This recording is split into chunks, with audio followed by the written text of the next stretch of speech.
Je fais la vidéo à la suite. Si elle passe pas, je recommencerai, c'est pas un problème.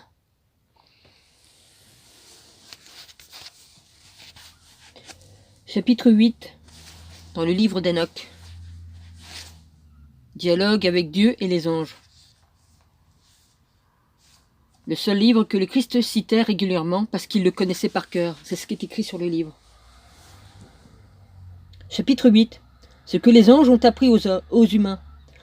L'ange Azazel a appris aux humains à fabriquer des armes, glaives, épées, boucliers et pectoraux. Il leur enseigna la métallurgie, ainsi que l'art de travailler les métaux pour fabriquer des bracelets et des bijoux. Il montra aux femmes l'art du maquillage, comme farder le tour des yeux avec de l'antimoine, et comment peindre leurs paupières. Enfin, il leur fit découvrir les pierres les plus précieuses et les plus belles, les teintures et encore bien d'autres secrets de l'univers. Il en résulta un athéisme généralisé et une liberté sexuelle extrême. Les hommes commirent toutes sortes d'erreurs et coururent en même temps à leur perte. L'ange Amisiras forma des sorciers et des guérisseurs utilisant les plantes. Armaros enseigna aussi la pratique des désenvoûtements. Barakel transmit l'astrologie. Kokabiel leur donna l'art des signes. Tamiel leur révéla la signification des dessins que forment les constellations. Quant à Daniel, il leur donna sous le secret des phases de la lune, et tandis qu'ils sombraient dans le néant, les hommes se mirent à crier à leur clameur, parvint jusqu'au ciel. Chapitre 9. Les anges fidèles interviennent. Du haut du ciel, Michael, Uriel, Raphaël et Gabriel virent le sang répandu sur la terre et toutes les transgressions épouvantables qui y étaient commises, et ils se dirent, c'est un cri de désolation que la terre envoie jusqu'aux portes du ciel. Maintenant c'est à vous, saints du ciel, que se plaignent les âmes humaines qui demandent que leur cause soit portée devant le Très-Haut. Les saints du ciel dirent alors au maître du ciel, tu es le maître absolu, le Dieu des dieux et le roi des rois. Et qui est le roi des rois? Jésus-Christ. Avant qu'il soit sur terre, il était en haut.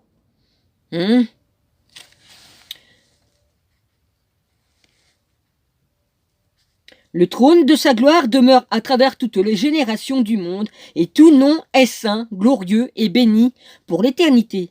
Tu as tout créé et tu possèdes le pouvoir sur toutes choses. Devant toi, tout est à nu et découvert.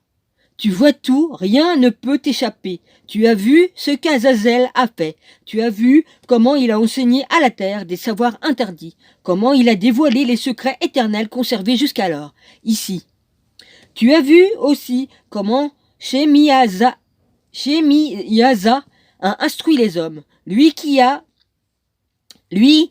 à qui tu avais donné le pouvoir sur ses compagnons. Même ces derniers ont rejoint les filles des humains. Ils ont couché avec elles, et en cela, ils se sont dénaturés. Bah oui, les anges, ils ont couché avec les femmes des hommes, et ça a donné les Néphilim, les géants de la terre.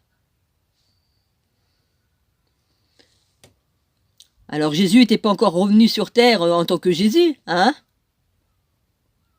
Il était encore en haut à cette époque-là.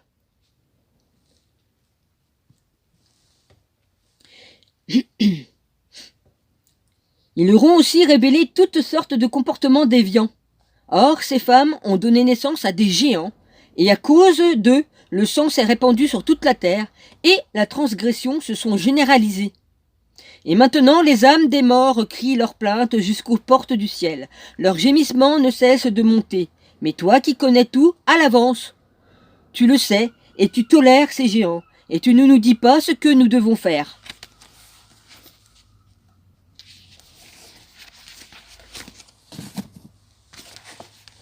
Chapitre 10. Dieu ordonne le déluge.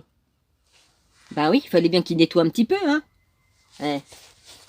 Alors le Très-Haut, dans sa grandeur et sa sainteté, prit la parole. Il envoya à Sarialor, au fils de la Mèche, avec ces mots. Va trouver Noé et parle-lui en mon nom. Dis-lui de se cacher et révèle-lui le prix à payer. La terre tout entière va périr, submergée sous les eaux avec tout ce qui s'y trouve. Montre-lui le moyen d'échapper à un tel désastre, afin que sa descendance perdure à travers toutes les générations à venir. L'être suprême demanda à Raphaël de capturer Azazel et de le jeter pieds et poings liés dans les ténèbres. Il lui ordonna d'ouvrir le désert de Dudaël et de l'y précipiter pour l'ensevelir sous un tas de pierres rugueuses et de le laisser là, le visage recouvert d'un voile, afin qu'il ne puisse plus jamais voir la lumière. Au jour du grand jugement, il sera jeté dans un immense feu. Eh oui, et depuis, il est toujours en train d'attendre dans son trou. Eh oui.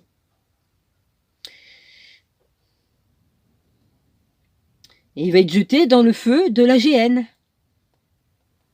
La deuxième mort, quoi. Quant à la terre corrompue par les anges déchus, que Raphaël la guérisse et qu'il annonce cette guérison afin que les humains soignent leurs blessures. Ainsi, ils échapperont à la perdition provoquée par tous les mystères que les anges, dont la mission était de veiller, ont révélé aux hommes. Ouais, ils étaient juste là pour veiller, mais ils ont préféré faire le mal. Hein, ils ont préféré se prendre pour des dieux. Ils ont préféré de se mettre au-dessus de Dieu. Ils ont préféré se révolter contre le Père, le grand Dieu, créateur de toutes choses, parce qu'ils étaient jaloux. Ouais.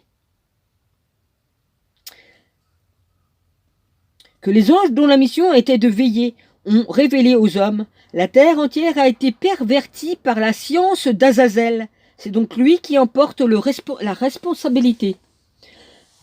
À Gabriel, l'être suprême dit « Rends-toi auprès de ces bâtards de géants, dépravés, et de ces condamnés de ce fils de prostituée, et faites-les disparaître. Chasse-les, renvoie-les. Ils s'entretueront, et leur vie sera courte. N'accorde à leur père rien de ce qu'ils te demanderont, car ils espèrent pour eux la vie éternelle, au moins 500 ans. » Ou au moins 500 ans. Ils s'emmerdent pas, hein. Excusez-moi. Enfin, Dieu s'adressa à Michaël. Va enchaîner Shémi et Asa avec ses compagnons. Ils ont couché avec des femmes. Dans ce contact avec ces êtres multidimensionnels, ils se sont dénaturés. Lorsque tous leurs enfants se seront égorgés et qu'ils auront vu de leurs yeux la destruction de leur être cher, ligote-les pour 70 générations. On est arrivé à la 70e génération. Ça fait pour un an. Ouais, un an pour Dieu, c'est 1000 ans. Voyez-vous? 70 générations. On y est. On est arrivé à la 70e génération. La fin des temps. Jésus revient bientôt.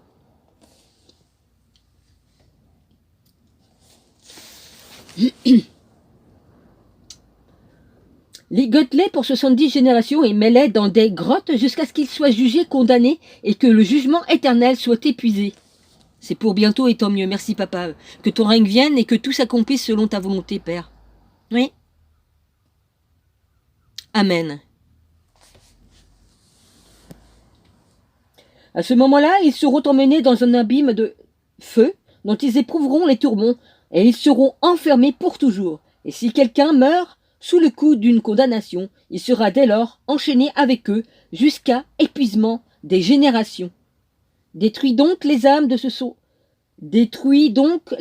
qui se sont vouées au plaisir, ainsi que les enfants de ceux dont la mission était de veiller, car ils ont fait du mal aux hommes. Bah oui, ils étaient juste là pour veiller,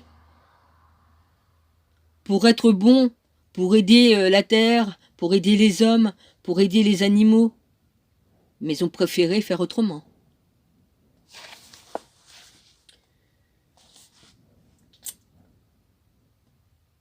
Faites disparaître toute violence de la surface de la terre, faites cesser toute œuvre de destruction, faites en sorte que la justice et la vérité se développent et soient bénies. On agira alors conformément à ce qui doit être, conformément à la vérité, dans la joie et pour toujours. À partir de là, tous les êtres qui obéissent aux lois universelles échapperont au mal et resteront en vie jusqu'à ce qu'ils aient donné vie à 1000 enfants. Ils conserveront leur jeunesse et même âgés, ils connaîtront la paix. En ces jours, la terre entière sera cultivée dans le respect des lois naturelles. Elle sera couverte d'arbres et les bénédictions s'y déverseront. On y plantera toutes sortes d'arbres d'ornement, de vignes, qui donneront du vin en abondance. Toute semence plantée produira plein rendement d'huile, coulera à flot, des olives récoltées. Aussi doit éliminer toute nuisance de la surface de la terre. Toute violence exercée à son encontre, toute erreur, tout irrespect, toute transgression, tout cela, rase-le de la surface de la terre. Il faut que tous les enfants humains deviennent respectueux des lois universelles. Il importe que tous les peuples me vénèrent, me bénissent et m'adorent. Alors la terre sera pure de toute corruption et tout manquement, il n'y aura plus de conséquences négatives et la souffrance sera éradiquée et je n'enverrai plus de fléau à la terre pour l'éternité. Amen, amen, amen. Et je dis amen. Merci papa. Et ça va se faire selon ce que le Père a dit.